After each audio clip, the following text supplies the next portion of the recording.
आज हम बात करेंगे raw material use for culture media. Raw material से मतलब है कि जो कच्चा माल है किस लिए यूज़ करना, यूज फॉर कल्चर मीडिया। जो हमारा कल्चर मीडिया हम बनाते हैं उसके लिए क्या क्या हमें कच्चा माल चाहिए।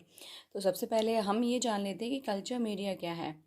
कल्चर से आपको पता चल रहा होगा जैसे कोई भी कपड़े या किसी भी संस्कृति की बात हो रही होगी, बट यहाँ पे जो है किसकी बात कर रहे हैं, कल्चर मीडिया जो होता है। न्यूट्रिशनल और singular media are artificial mixture of various nutrients required for the growth and multiplication of micro organism.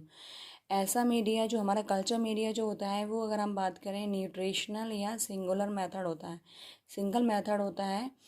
Artificial mixture की अगर हम बात करें तो आर्टिफिशियल से मतलब है कि एक कृत्रिम मिश्रण है जो कि बहुत सारे न्यूट्रिएंट्स को मिलकर हम बनाते हैं। और ये किस लिए यूज़ है, जो भी हमारे बैक्टीरिया जो होते हैं उसके ग्रोथ के लिए और उसके मल्टीप्लिकेशन के लिए। मल्टीप्लिकेशन मतलब उसके डिवीजन के लिए। तो कल्चर मीडिया आप समझ में आ गया होगा कि कल्चर मीडिया क्या है। जो ऐसा न्यूट्रिशन या ऐसा मीडियम जो कि हमारे बैक्टीरिया के लिए ग्रोथ और मल्टीप्लिकेशन के लिए ज़रूरी होता है, तो उसको क्या है, हम कल्चर मीडिया बोलते हैं। अब हम बात करेंगे कौन कौन सी रॉ मटेरियल यूज हम करते हैं या यूज़ हम करते हैं, कौन कौन से कच्चा माल जो है हम कल्चर मीडिया बनाने में यूज़ करते हैं। सबसे पहले है हमारा वाटर, फिर है हमारा electrolytes, peptones, meat extract, yeast extract, mineral salt, carbohydrate, blood या सीरम या हमारा अगार। सबसे पहले हम बात करेंगे वाटर। वाटर क्या है, used as a solvent for preparing of the culture media. Water जो है दुनिया का बेस्ट सॉल्वेंट है। सॉल्वेंट क्या होता है, हिंदी में इसको हम ब्लायक बोलते हैं। और ब्लायक का मतलब है जो कि अपने अंदर क्या है, सारी चीज़ों को घोल ले। जैसे अब वाटर जो है, जितनी भी दवाइयाँ हैं हमारी या कुछ भी आप ले लो, बिना पानी के कुछ भी ना ही बनता है और ना ही कुछ प्रिपेयर होता है। तो ऐसे ही जो है हमारा सबसे पहले हमें क्या चाहिए, वाटर चाहिए। वाटर जो है क्या बनाता है, हमारा कल्चर मीडिया बनाता है। और कल्चर मीडिया में जो हम वाटर यूज़ करते हैं वो कैसा होता है, distil water are mainly used in preparation of culture media. Distil water जो होता है ऐसा वाटर जो कि फ्री फ्रॉम माइक्रो ऑर्गेनिज्म होता है।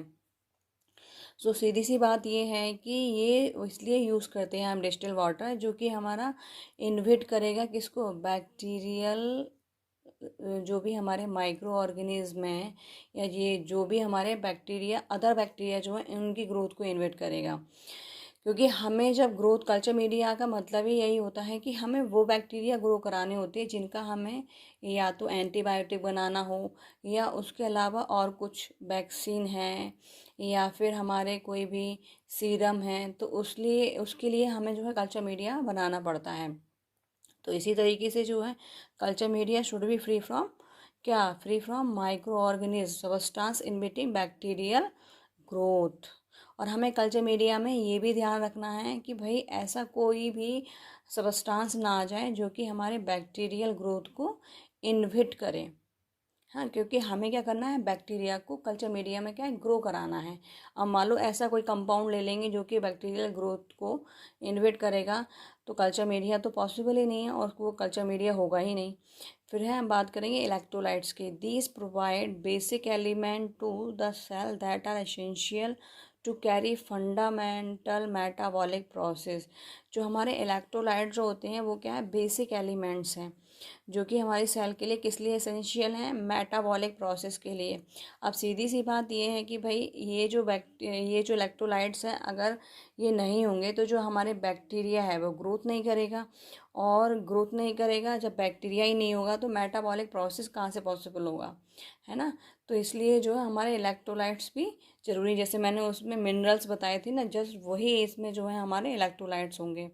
अब बात करते हैं पैप्टॉन्स। पैप्टॉन्स जो है water soluble product obtain from protein hydrolysis other source of nitrogen.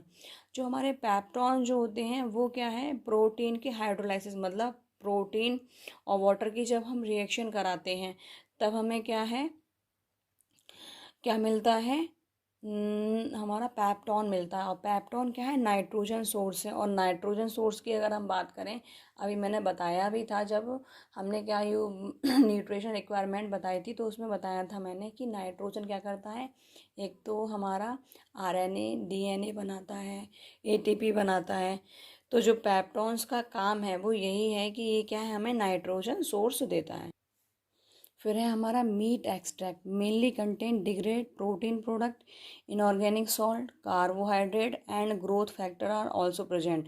जो हमारा मीट एक्सट्रैक्ट, एक्सट्रैक्ट का मतलब अगर हम बात करें, जैसे कि एग्जांपल की अगर हम बात करें, जैसे हम चाय पीते हैं तो चाय में क्या है, चाय की पत्ती डालते हैं और पानी यूज़ करते हैं। तो जब दोनों उबल जाते हैं तो उसको छान लेते हैं। छानने के बाद जो हमारा प्रोडक्ट बचता है उसको हम एक्सट्रैक्ट कह सकते हैं। इसी तरीके से जो हमारा मीट एक्सट्रैक्ट होता है, मांस का जो एक्सट्रैक्ट है, वो क्या है, इसमें इनऑर्गेनिक सॉल्ट भी होते हैं, कार्बोहाइड्रेट भी होता है। और ये सारे के सारे क्या हैं, ग्रोथ फैक्टर हैं हमारे, किसके लिए, बैक्टीरिया के लिए। अब हम बात करेंगे yeast extract, act as a stimulant for bacterial growth in the culture media. जो हमारा ईस्ट है, जो कि हम किस में यूज़ करते हैं, ईस्ट का यूज़ होता है वैसे जो जलेबी जो बनती है ना, उसमें उससे पहले फर्मेंटेशन के लिए क्या है, हम ईस्ट का यूज़ करते हैं। जलेबी है या भटूरे हैं, उसमें क्या है, हम ईस्ट का यूज़ करते हैं, क्योंकि ईस्ट की वजह से क्या है ना, जो भी मैदा है वो क्या फूल जाती है ना। तो इसलिए जो है हमारा ईस्ट जो है क्या करता है, स्टिमुलेंट ऑफ बैक्टीरियल ग्रोथ। इसी तरीके से क्या है, हमारा बैक्टीरिया फूल जाता है। बैक्टीरिया फूल जाने से मतलब है इसकी ग्रोथ हो जाती है। अब हम बात करेंगे मिनरल्स की। मिनरल्स में mineral salt, sulphur from sulphate, all these elements are required for the enzymatic activity. NaCl is activity involve in maintenance of isotonicity. तो जो हमारा मिनरल्स सॉल्ट की अगर हम बात करें, तो जितने भी हमारे मिनरल्स हैं वो क्या है, एंजाइमेटिक यानी एंजाइम की एक्टिविटी को, एंजाइम की एक्टिविटी के लिए एसेंशियल होते हैं। अब हम बात करें सोडियम क्लोराइड की, तो सोडियम क्लोराइड जो होता है वो हमारे कल्चर मीडिया में क्या बनाए रखता है, आइसोटोनिसिटी। कहीं ऐसा तो नहीं है कि जो टोनिसिटी बढ़ गई है, तो उसको मेंटेन करने के लिए ये हम सोडियम क्लोराइड का यूज़ करते हैं। अब कार्बोहाइड्रेट की बात करें, these are the source of carbon energy in culture media. Carbon source में पहले ही बता चुकी हूँ कि जो हमारा कार्बोहाइड्रेट है उस वो किस लिए यूज़ होता है, सोर्स ऑफ कार्बन। और ये क्या करता है, कल्चर मीडिया को क्या एनर्जी प्रोवाइड करता है। अब बात करेंगे ब्लड और सीरम, और also required that are used for enriching the culture media. Serum are used in few cases. जो हमारे ब्लड और सीरम जो हैं वो क्या है, इनरिचिंग द कल्चर मीडिया। अगर हमें कल्चर मीडिया जो है कैसा बनाना हो, रिच यानी कुछ होते हैं कि जो हमारे कैसे होते हैं, पुअर से मतलब है जिसमें क्या है, कम रॉ मटेरियल यूज़ होता है। और जो हमारा जैसे हाई लेवल का जो है, इनरिचिंग के लिए जो है हम ब्लड या सीरम का यूज़ करते हैं। और सीरम तो जो है वो हमारा कुछ ही केसेस में यूज़ होता है। अब हम बात करेंगे agar. It is a long chain polysaccharide prepare from seaweed. Agar जो होता है वो कैसा होता है, पॉलीसैकेराइड होता है, लॉन्ग चेन पॉलीसैकेराइड होता है जो हमारा अगार होता है। और ये किससे मिलता है, सीवीड, जो हमारा समुद्र घास जो होती है उससे हमें मिलता है। It contain small amount protein like materials and variety of inorganic salt. अगर हम अगार की बात करें तो अगार के अंदर क्या है, कुछ अमाउंट में प्रोटीन भी होती है और इनऑर्गेनिक सॉल्ट भी होते हैं। और अगार का जो मेन काम है वो ये है कि जो हमारा कल्चर मीडिया है उसको सॉलिडिफाई करना है।